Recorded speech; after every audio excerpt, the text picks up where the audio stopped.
രാഷ്ട്രീയത്തിൽ അനിശ്ചിതത്വം രൂക്ഷമാക്കിയിരിക്കുകയാണ്. സ്വാഭാവികമായി നിക്ഷേപകരും കടുത്ത ആശങ്കയിലാണ്. പ്രതിസന്ധി കാലത്ത് സ്വർണം സുരക്ഷിത നിക്ഷേപമായതുകൊണ്ട് തന്നെ നിക്ഷേപകർ കൂട്ടത്തോടെ സ്വർണത്തിൽ അഭയം പ്രാപിക്കുന്നതാണ് നിലവിലെ സാഹചര്യം. ഡിമാൻഡ് ഉയരുംതോറും സ്വർണത്തിന്റെ വിലയും ഉയരും. അതിനാൽ വരും ദിവസങ്ങളിലും സ്വർണവില കത്തിക്കയറുമെന്നാണ് നിക്ഷേപകർ ചൂണ്ടിക്കാണിക്കുന്നത്. അതേസമയം സ്വർണത്തിന്റെ ഇപ്പോഴത്തെ വിലവർധനയ്ക്ക് പിന്നിൽ സംഘർഷങ്ങൾ മാത്രമല്ലെന്നാണ് ഇൻഫാസെറ്റ് PMSന്റെ ബിസിനസ് തലവൻ ഹർഷൽ ദസാനി പറയുന്നത്.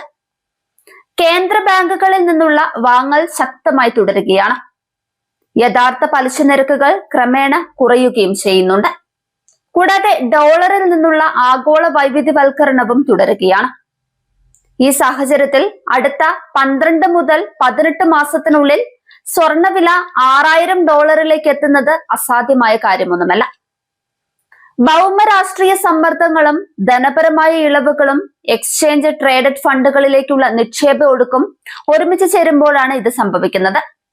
ഇപ്പോഴത്തെ പ്രതിരോധ നില ഭേദിച്ചാൽ ഇന്ത്യയിൽ 10 ഗ്രാം സ്വർണത്തിന് 1,68,000 മുതൽ 1,70,000 വരെയാകാം. US ഇറാൻ യുദ്ധത്തിന്റെ ദൈർഘ്യം ഇതിൽ നിർണായകമാകും. റഷ്യ യുക്രൈൻ യുദ്ധം പോലെ ഇത് നീണ്ടുപോയാൽ ഇന്ത്യയിൽ സ്വർണവില 10 ഗ്രാമിന് റെക്കോർഡ് ഉയർന്ന നിരക്കായ 1,80,000 എത്താനും സാധ്യതയുണ്ട്.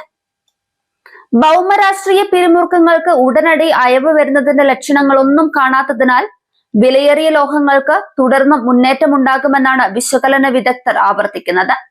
സ്വർണവില ഉയരുന്ന സാഹചര്യത്തിൽ സ്വർണം വാങ്ങാൻ നിൽക്കുന്നവരെ സംബന്ധിച്ച് കനത്ത തിരിച്ചടിയായിരിക്കുമെന്ന കാര്യത്തിൽ യാതൊരു തർക്കവുമില്ല. അതായത് 10 ഗ്രാമിന് 1.8 ലക്ഷം എന്നതൊക്കെ നികുതി കഴിച്ചുള്ള തുക മാത്രമാണ്.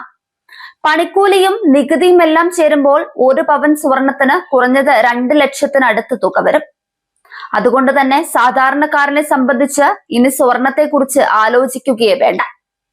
അതേസമയം വിൽക്കുന്നവരെ സംബന്ധിച്ച് ഇതാണ് ഏറ്റവും ഉചിതമായ സമയം എന്ന് പറയേണ്ടി വരും.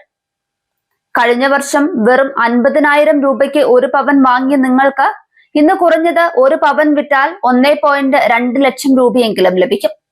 അതായത് ഇരട്ടിയിലും അധികം കിട്ടും.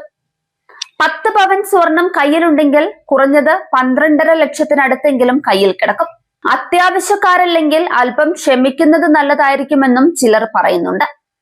കാരണം ഇപ്പോഴത്തെ വിദഗ്ധരുടെ പ്രവചനങ്ങൾ ശരിയായാൽ ഈ വർഷം അവസാനമാകുമ്പോഴേക്കും സ്വർണവില അപ്രതീക്ഷിത ഉയരങ്ങൾ താണ്ടും. അതുകൊണ്ട് തന്നെ വിപണി ചലനങ്ങൾ കൃത്യമായി നിരീക്ഷിച്ചതിന് ശേഷം സ്വർണം വിൽക്കുന്നതായിരിക്കും ഉചിതം.